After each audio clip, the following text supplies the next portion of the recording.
Welcome to the Wingate Way, the show where we highlight what makes this university unique. It's people. In this episode, I spoke with Dr. Sylvia Little-Sweat, and we talked about her 58 years here at the university, all the changes that she has seen, some of her most memorable students, and also what she hopes to see for Wingate's future.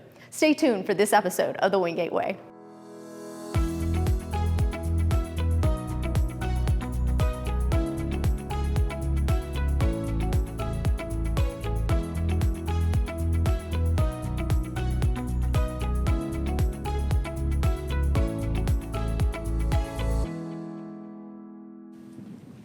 Left or right? Yes. Well, Dr. Little-Sweat, thank you so much for joining us for this episode of the Wingate Way. Here it is Women's History Month and International Women's Day, so how fitting it is to have you as our guest. Well, I feel quite the woman of the minute. Good.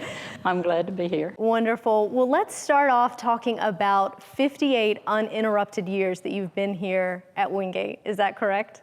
I don't have to tell you all the details, do I? No. That is correct. And that's not counting my years as a student here. Wonderful. Because I came as a junior college student. And a commuter, had 2 correct? years. Pardon? You were a commuter, is that right? That's correct. I lived out near Falk's Church out in the country. So I was a day student. And I drove a 51 Ford that my dad bought especially for that reason, so I could commute back and forth. And he nicknamed it the Puddle Jumper. So the Puddle Jumper and I came for 2 years, and then he sold the car when I went to Chapel Hill. And so what did you major in while you were here? I was in science. I was planning to, of course I went to Chapel Hill, I was planning to go to med school. And while I was here, because of my major, I was a biology lab assistant, and I also taught a Latin class, a freshman Latin class, and all of that was related to preparation for a science degree. Awesome. So how did you make that turn then from med student to English professor? I think primarily the reason was that I went to Chapel Hill in 1961, and not many women were going into medicine at that time, and I had a real struggle.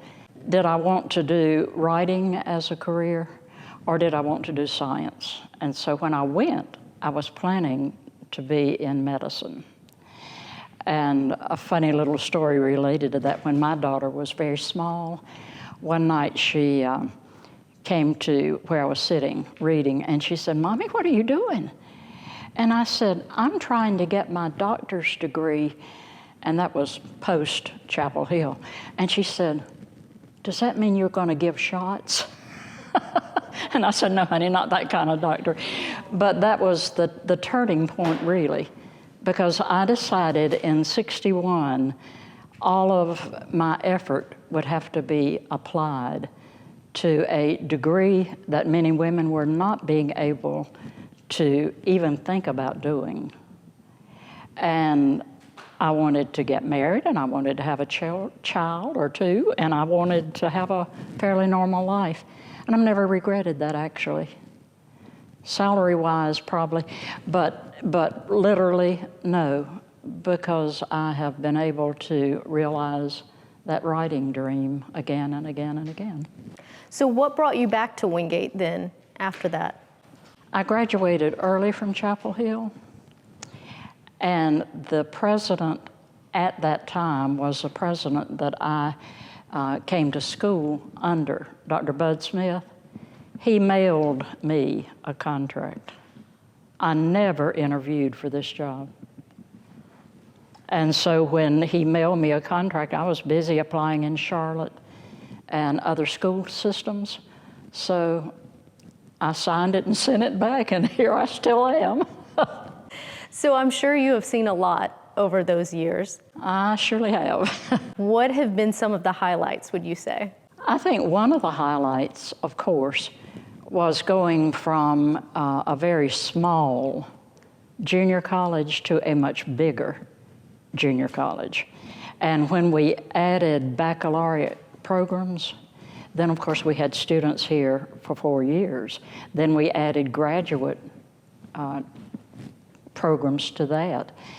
And at the same time that that was being managed by Dr. Tom Courts. He was the one that instituted a 4-year degree. He was also instituting the travel programs, Winter National and Wingate in London and all of that. So that was a huge change, both of those. And then, of course, later on, when we went to university status, that was wonderful too. In terms of the physical campus, I have seen so much change in that, over the years. But Burris has always been the one that has remained Burris Building. And that's where I've always had an office, taught my classes until this last year. And so the changes physically and the changes in enrollment, the changes primarily educationally in degrees and opportunities. I did the Wingate semester 2 times as the director. And each of those times I was able to travel additionally after the students came back. And one of those I spent a whole year.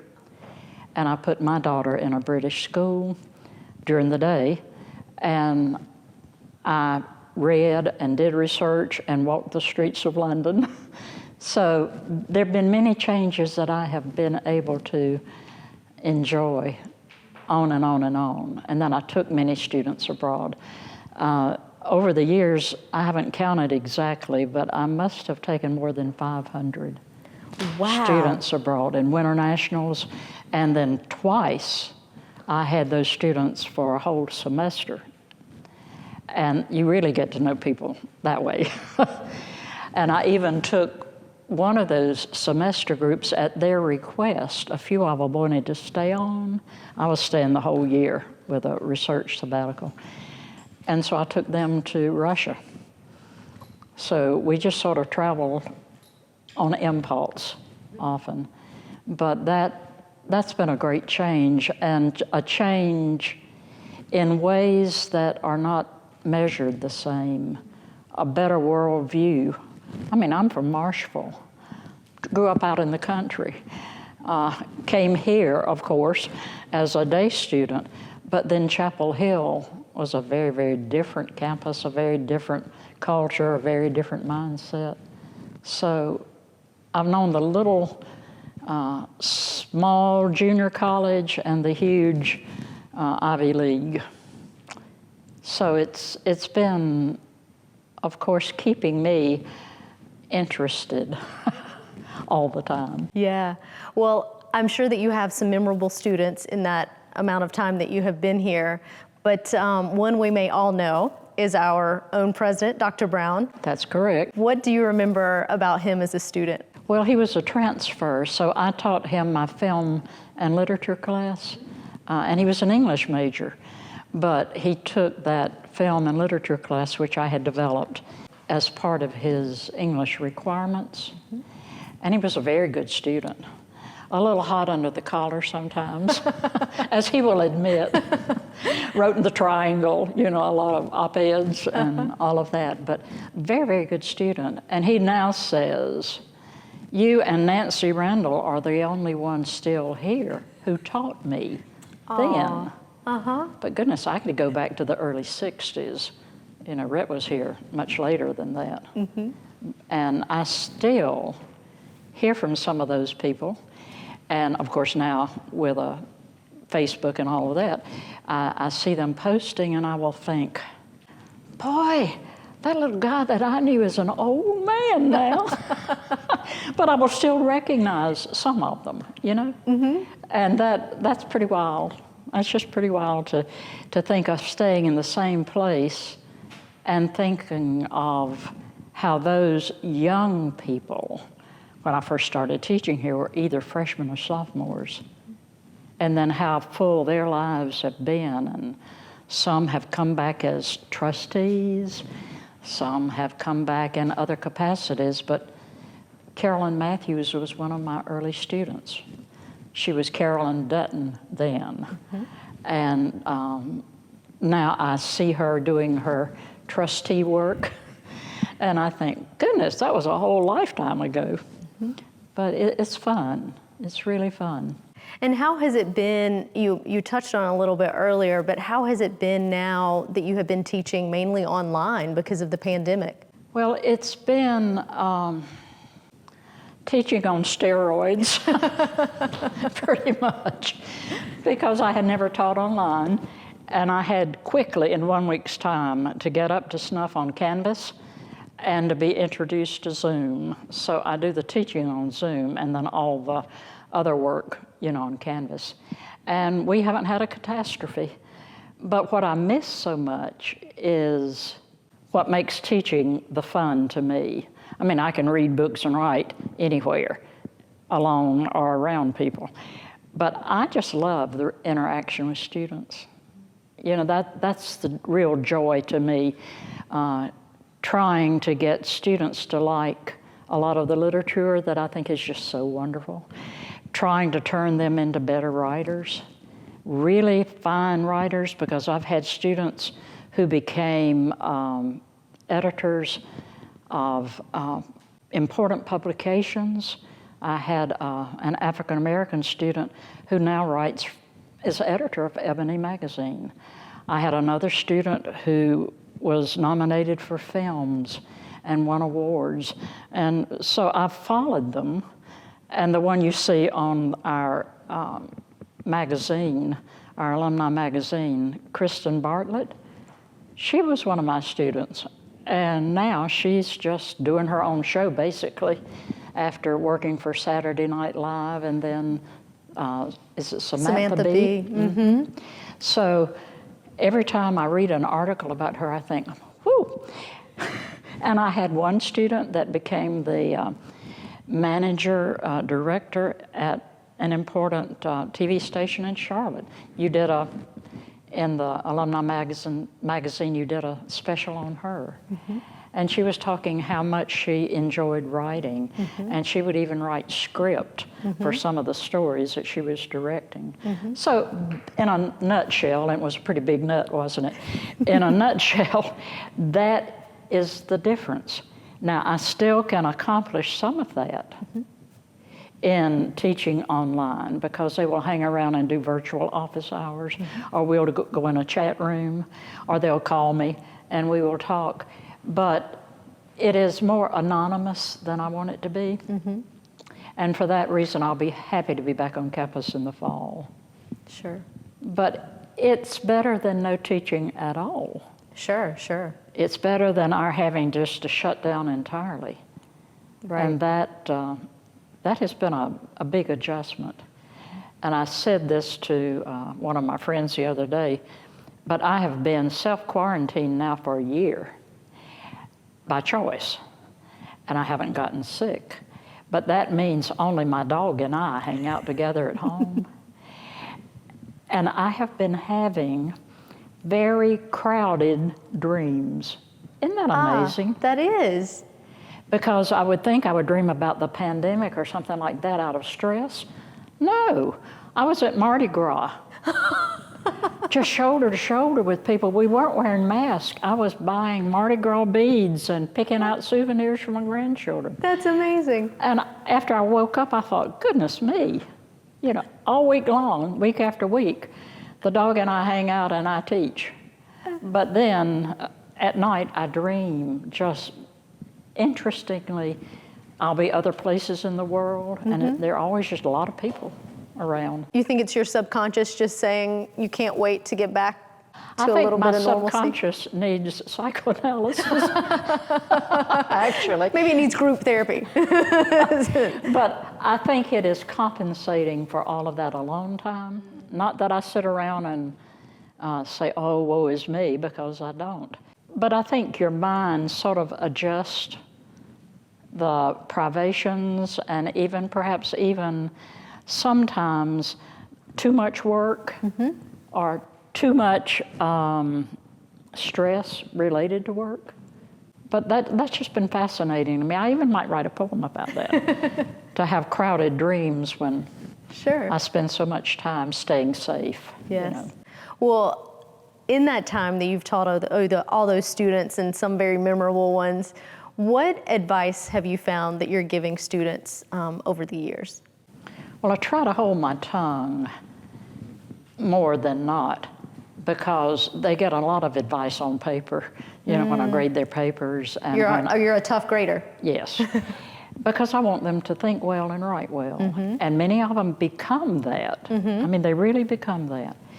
And with the sort of happenstance teaching that many of them have in high school, they are much more poorly prepared now than when I started teaching here in 1963. Interesting. Because people read books in their high school English classes, particularly if they were college bound. They actually wrote papers, you know, that were graded. And then I have seen such a difference in their preparation level. Interesting. So I advise them in all shades of ink, all shades. I went through a period when I was worried about their psyches, and I thought, no, I won't grade in red. And then I did green, and then I did purple, and then I, you know, tried the whole ordeal and went back to red because it was easier for me to see as I got older. But I advise them, I hope, in the way that I try to engage them, really get them interested in good literature and in research and in self-expression. You know, all of those things are ways that I'm trying to say, look, you have an alternative to just taking a regular English course and doing nothing in it or much in it, and then doing no more English courses. So I have people still tell me, years and years later, I can never watch a film. They don't say movie. It's a film course we have. I can never watch a film the way I used to before I had your film course. And I said, it spoils you for life, doesn't it? Because they're always looking for technique. You know, they're looking for deeper meanings and all of that. And then I have others say, I cannot split an infinitive anymore, or I can't make a comma splice anymore because you ground it so into my head. And it became a real deal, you know, Yes. to those students. But I guess in the advice category, I do really pay attention to students and their lives and their habits, and I'm not averse at all pulling a student to the side and say, I think you need to come to my office, and we need to talk about something other than English. Because I pick up on people who are having trouble with school, missing too many classes, not turning work in on time, and I know there's a deeper cause for that, but I never address that in class because I would never do that. Have you found that that's been happening more recently? Well, I hadn't been on campus for a year, but I have found in this full year of online teaching that I have a few students who are later handing in papers, and you know, Canvas shuts it down. And then I will say, well, send it to my email, my campus email, and I will communicate with you that way, by email. But not much, really not much, and that is, to me, connected with the fact that I'm teaching upper level English courses, and they fill with a wait list. So I have all these students, and I make it pretty clear that the goals that I just gave you are goals I'm going to adhere to. And before you finish whatever course you have with me, I want you to really love to read well, write well, speak well, and so they meet those expectations. I almost never have anybody flunk a course, almost never, and that's usually by just stopping, you know, stopping the work, and that's That's gratifying. It's also very challenging because I'm a stand-up comic or a deep thinker at times in a class, or I am rapid fire in what I'm just throwing out to them. Do you know this? Do you know this? Do you know this? Do you know this? All touchstones to more important things. And so they get used to me pretty quickly, I guess. Right, Corey? Do you find that students know of you or know about you before they actually take your class, that they might not even care necessarily what the class is about, but they've heard so much about you, they want to take your class? To answer that with a cliche, I have the foggiest notion about that. I suspect that's true. I get a lot of repeaters if I've had, but I don't teach lower level now, but if I've had students in 100 or 200 level classes, I would get a lot of people back in my upper level. Mm-hmm. But now that I'm just upper level, I think it's by word of mouth, by whatever anybody has liked and passes that along. Mm-hmm. I don't know, because I have so many people I've never taught before. And then occasionally that person will say, well, so-and-so said I ought to take this course, and here I am, you know. And I say, well, here I am. And we just have a good time together, honestly. That's awesome. We work hard, and I probably work the hardest of all because I give a lot of writing and grade it very carefully. But, and reread the books so that I've got all my little picayune details firmly in my head before I start to talk about a character or a symbol or a theme or whatever, you know. And of course I teach creative writing. And the people in that course just change every semester. And I'm sure that's word of mouth. You know, that course will make you work hard, but it is just such a fun course. And we just have such a good time doing it. You had told me before when we were speaking on the phone that you feel spiritually connected to this place. Can you talk a little bit about that? Well, I really do. And I think part of that is that I grew up 4 miles away on a farm. And the farm is now half mine and my sister's. It has been in our family for more than 150 years. Wow. And on that farm, not only my grandparents, but my great-grandparents. And they were all very involved in church work. And my uncle was one of my connections to Wingate because he taught here in the 40s, 30s, and 40s. He taught English. And he probably was my mentor in terms of what eventually I would choose. He was also a musician, and maybe there too. But anyway, he became a minister and never married. And my sister and I were sort of his surrogate children. So that was one connection to Wingate that was also a religious, a spiritual connection. But of course I had many others because I have always really liked the fact that faith, knowledge, and service are the motto. And I think it's more than skin deep. Not for everybody, but I think it is more than skin deep. And so I have had many wonderful experiences with students and faculty and other kinds of organizations that tap my personal spiritual beliefs. I don't make it something I wear on my shoulder. I hope I'm wearing it in my heart and just in ways that matter, involving that in my teaching, because I would never make my teaching a platform for a study of Job, although I could be a study of Job. I could too.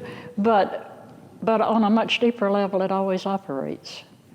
And when I wrote this last book, The Dreams Sustained, that I have in my lap right now, I wanted it to be loosely organized around what we stand for faith, knowledge, and service.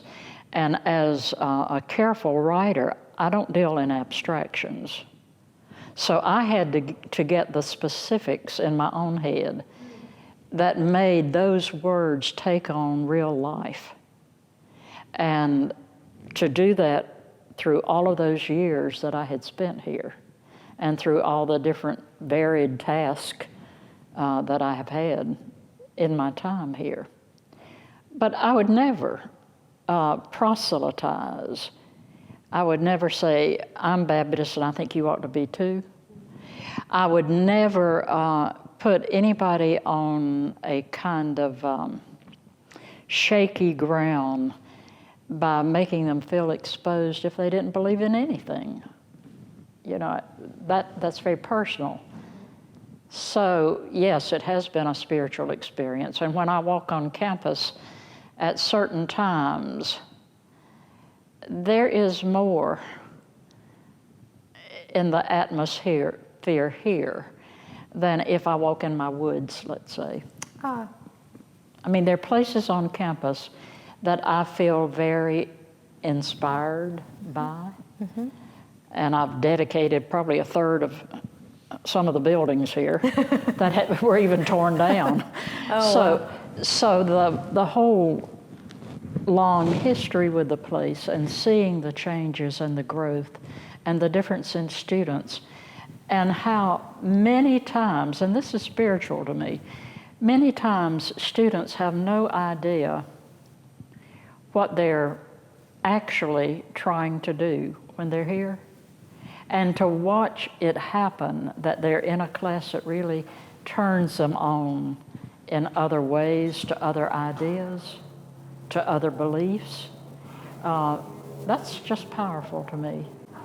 Not that I would prescribe, that for anybody per se. And I guess really what I'm saying is, instead of preaching, I just try to let what I believe shine through in what I choose to teach, how I teach it, but mostly in how I relate to them.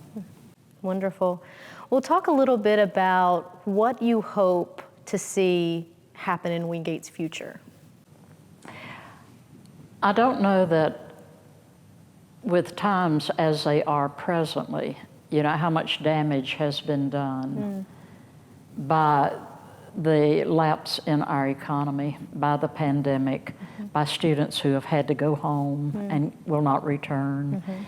I hope that we will be a viable university, meaning that we can pay our bills, that we can recruit good students, that students want to come here instead of going to perhaps a huge campus like Chapel Hill or State or Duke or other places, because I think there's something very special if we can maintain a certain size and certain programs.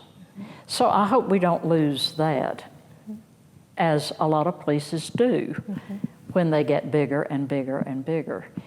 I don't think we will, because I think it's deeper and has been our whole history. And of course, I've done 2 histories of Wingate, so I've done all the research and I know about all the sacrifice the first 100 years. And I heard much of that from my uncle when he was teaching in the 30s and 40s here. Wow. And I was just a child, but I heard about it. And I also heard the good things that made Wingate different, from other places. And I had a sort of bifurcated experience, because I went from this ideal little small junior college to Chapel Hill with all of its masses and sorority and fraternity parties and bigger classes and all the rest. I'm glad I had both experiences. Sure. I'm really glad, and I'm glad I could compete on both levels and know that I can manage whichever just fine. But I think what we offer, because of our size and because of our orientation, because I think faith, knowledge, and service are values that we really put into practice in different ways, that we are distinctive.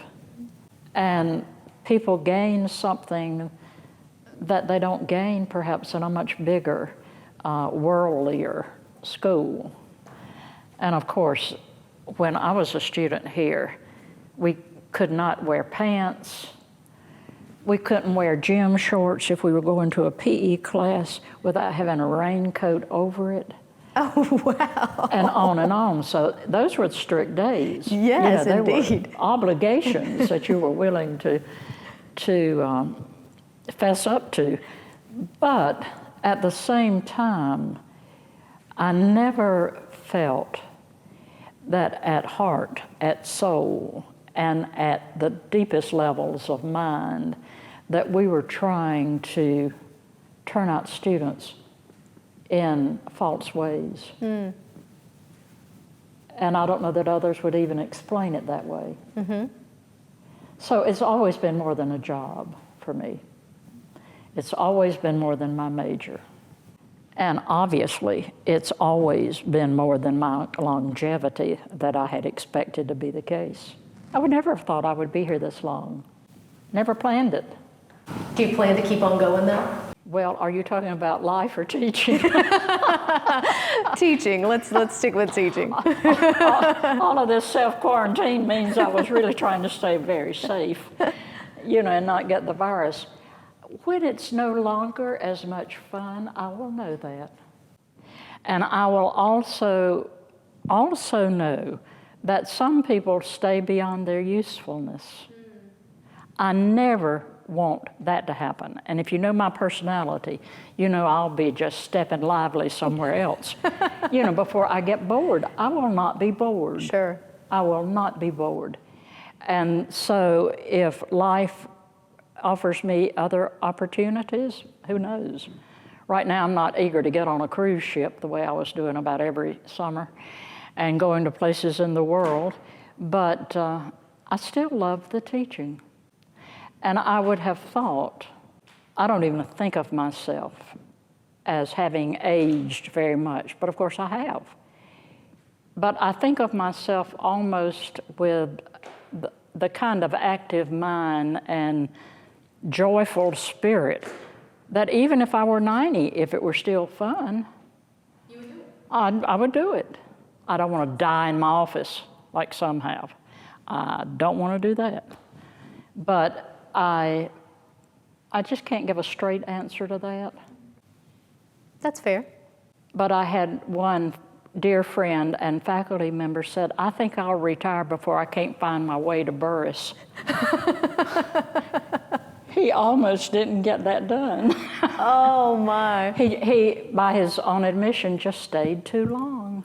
And I'm not going to name that person, but I think, oh my goodness, if he had just come to my office, we could have had a little talk, gently, that know when to exit, know when to stand up and hold forth, and know when to sit down and shut up, basically, Sure. So that's more personality, probably, but it's also good health. It's also staying young in my mind, lively in my way of living. It's all of that, and some people don't have that. They sort of age out.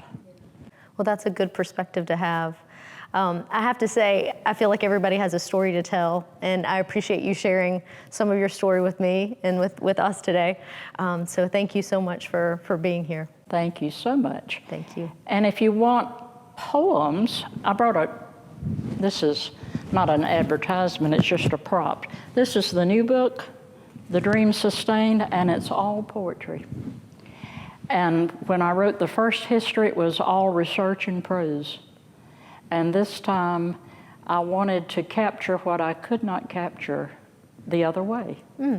So this is so much of my life at Wingate, and all the opportunities and all the